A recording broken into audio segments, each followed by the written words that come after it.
Motion under gravity मध्ये 4 टाईपचे प्रश्न महत्वाचे आहेत. Water drop, elevator coin, juggler ball आणि बलून स्टोन प्रॉब्लेम.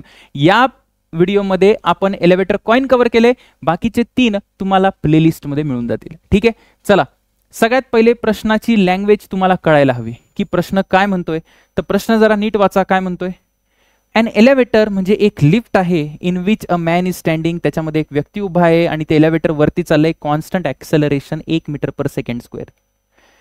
ज्यावेळेस at some instant when a speed of elevator is 10 metre per second, जेव्हा एलिव्हेटरची स्पीड 10 सेकंद आहे, त्यावेळेस त्या व्यक्तीने त्याच्या खिशात असलेला एक कलदार किंवा एक कॉइन ड्रॉप केलाय आणि तो कॉइन सध्या 2 मीटर आहे. लिफ्टच्या फ्लोर पासून किती मीटर आहे? 2 मीटर आहे. हा कॉइन किती वेळानंतर लिफ्टला धडकणार हे विचारतायत. ठीक आहे, कळाला प्रश्न? कळाला.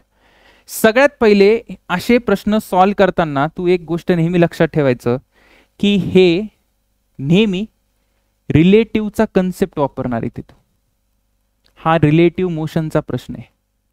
का रिलेटिव्ह मोशनचा प्रश्न आहे सर? कारण माझी जी फ्रेम आहे ना, फ्रेम ही कशामध्ये? मोशनमध्ये.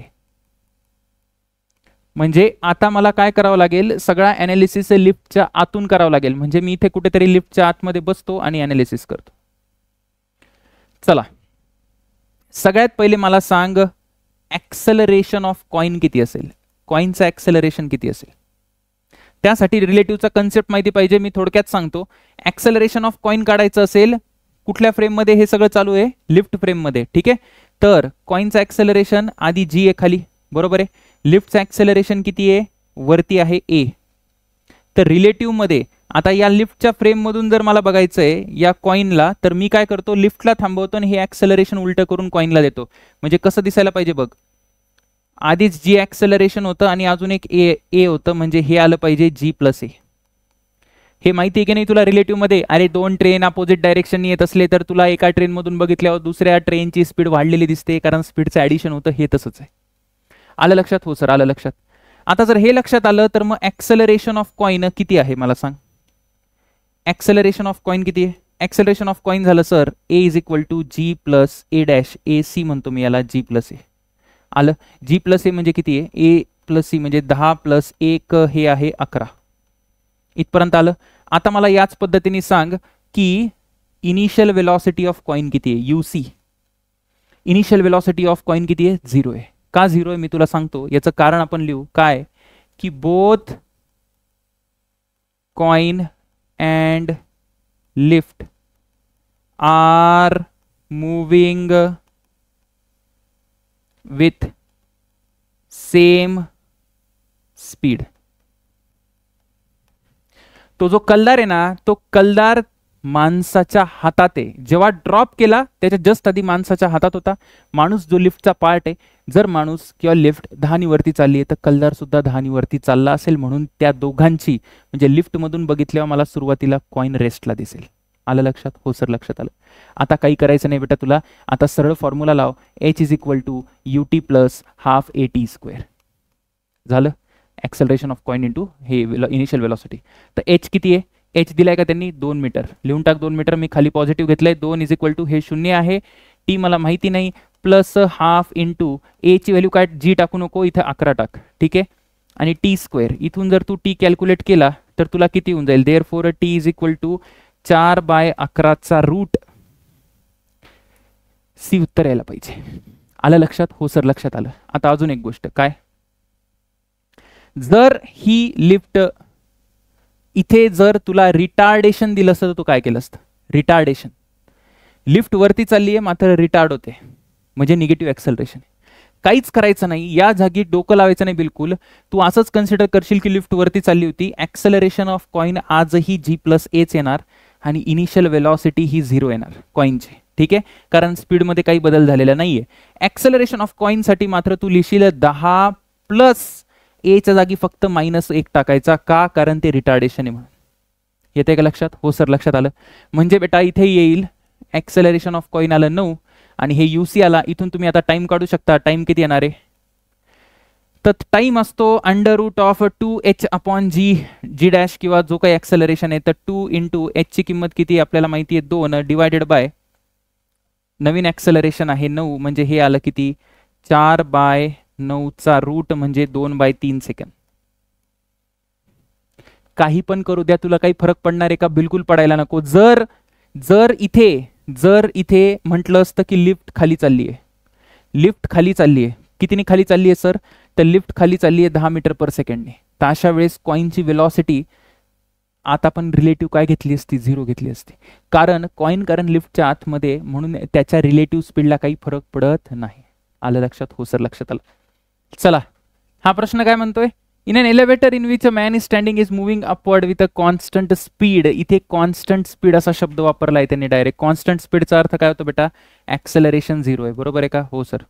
आणि लिफ्ट वरती चालली आहे. If a man drops a coin from a height of 2.45 metre, 2.45 metre त्याची हाईट आहे, आणि विचारलंय की कधी तो टक्कर मारेल या फ्लोअरला. परत तेच करायचं. इथे ऍक्सेलरेशन ऑफ कॉइनचा काय फॉर्म्युला दिला होता मी? G+A, लिफ्ट वरती जात असेल तर. ठीक आहे. आता इथे ए किती आहे सर? 0 आहे, म्हणजे इथे येणार आहे 10 + 0 0. परत एकदा वेलॉसिटी ऑफ कॉइन काय घ्याल तुम्ही? जर इथून लिफ्टच्या आतून बघितलं तर ती 0च येणार आहे. का? कारण लिफ्ट आणि कॉइन एकाच फ्रेम मध्ये आहे ना, त्यांच्या दोघांची स्पीड इनिशियल तरी सेम आहे. म्हणजे मला आता टाइम काढायचा आहे, तर टाइमचा फॉर्म्युला काय? √ऑफ असतो 2h upon acceleration of coin. तो येईल √2 इंटू h ची किंमत टाक 2.45, 2.45, आणि ऍक्सेलरेशन इथे काय कर? 10, किंवा याला इकडे एक काम करू आपण, इकडे मुद्दाम आपण 9.8 घेऊ, कारण 2.45 ने त्याला डिव्हिजन जाईल. ठीक आहे ना? +0 = 9.8. मग इथं मी घेतो 9.8. याला जर तू डिव्हिजन मारला तर येईल हे 1 आणि हे 4, म्हणजे 2/4, म्हणजे 1/√2 हे आन्सर आलं पाहिजे. 1/√2 हे बरोबर उत्तर आहे. इन जनरल कन्फ्युजन अवॉइड करायला, आता 12वीचे विद्यार्थी त्यांचं NLM झालंय, त्यांना माहिती आहे सगळं. पण जर 11वीचं आणि तुला NLM नसेल झालं किंवा झालं असेल, त्यासाठी मी तुला सांगतो, जर लिफ्ट वरती जात असेल तर सरळ ऍक्सेलरेशन ऑफ कॉइन येईल G+A. विषय संपला. ठीक आहे. ए पॉझिटिव्ह टाकशील कधी? जेव्हा ऍक्सेलरेट करत असेल तर, आणि डी ऍक्सेलरेट करत असेल तर निगेटिव्ह टाकशील. आलं लक्षात? हो सर. जर लिफ्ट खाली जात असेल तर ऍक्सेलरेशन ऑफ कॉइन घेशील G-A. कुठल्या फ्रेम मधून चालू आहे? सगळं लिफ्टच्या फ्रेम मधून चालू आहे ना. मी हे सगळं जे बघतोय ते फक्त आणि फक्त लिफ्टच्या फ्रेम मधून बघतोय. इथे G-A येणार. G-A ऍक्सेलरेशन असेल तर पॉझिटिव्ह घेशील, डी ऍक्सेलरेशन असेल तर निगेटिव्ह घेशील. एक प्रश्न जो नीटला विचारलेला आहे, याच्या आधी काय म्हणतोय प्रश्न बघा. If a person is standing on a floor on a elevator drops a coin. त्यांनी कॉइन ड्रॉप केला. The coin reaches the floor in a elevator with a time T1. जर स्टेशनरी आहे, रेस्टला आहे इलेव्हेटर, तर हा T1 टाइम घेतोय coin फ्लोअरला पडायला. लिफ्ट रेस्टला आहे तेव्हा. मात्र लिफ्ट जेव्हा वरती चालली आहे है ना, लिफ्ट जेव्हा पाहता त्यांनी काय शब्द वापरला इथे? युनिफॉर्मली. युनिफॉर्मलीचा अर्थ काय सर? A = 0. मग आता इथे डोकंच लावायचं नाही. डोकं लावायचंय का? नाही लावायचं. का नाही लावायचं सांगतो मी तुम्हाला. आता पण त्यांनी हे नाही दिले का लिफ्ट वरती चालली का खाली चालली, असं दिले का? अरे इथे दिले का? लिफ्ट युनिफॉर्मली म्हटलंय फक्त, असं दिलंय की वरती चालली नाही दिले. मग आपण असं पकडू की व्हीनी चाललाय तो. ठीक आहे, कुठेही जाऊ शकतो. बघ आता T1 किती येणार आहे? तर T1 डायरेक्ट येईल √2h upon acceleration of coin. तर ऍक्सेलरेशन ऑफ कॉइन किती? इथं डायरेक्ट 2h/g लिहितो, काही विषय नाही. आता T2च्या 2 केसेस येऊ शकतात.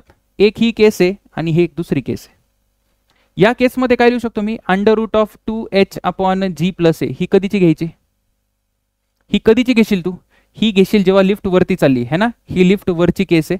आणि जर लिफ्ट खाली चालली असेल तर काय घेईल? √2h/G-A. बरोबर आहे? हो सर बरोबर आहे. पण दोन्ही ठिकाणी A तर 0 आहे रे.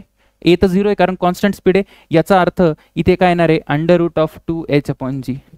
म्हणजे लिफ्ट वरती जाओ खाली जाओ, जोपर्यंत लिफ्ट ऍक्सेलरेट करत नाही ना तोपर्यंत काही फरक पडत नाही. तेवढाच टाइम लागणार आहे. जर लिफ्ट रेस्टला असेल तरी तो कॉइन तेवढ्याच वेळेस खाली येणार, आणि जर मोशन मध्ये असली तरी तेवढ्याच वेळेत खाली येणार.